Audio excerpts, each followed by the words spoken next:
phenylketonuria.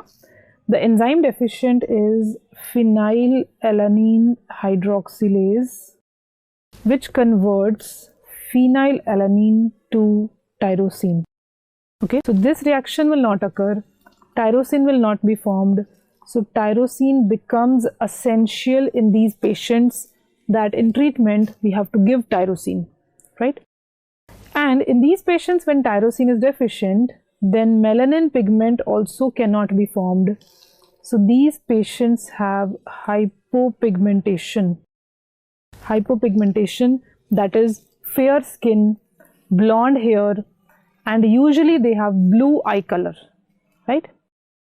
Then the substrate phenylalanine is accumulated, and due to this phenylalanine, phenyl pyruvate is formed, phenyl acetate is formed, phenyl lactate is formed, right? Then due to excess of phenylalanine, it enters brain and it leads to mental retardation.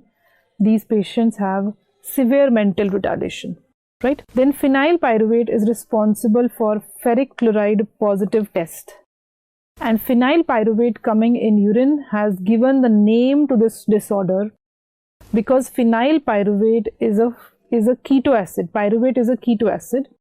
So phenyl ketone in urine, that is phenylketonuria. Which phenyl ketone? Phenyl pyruvate, right? And due to this phenyl acetate, these patients have mousy or musty odor of urine.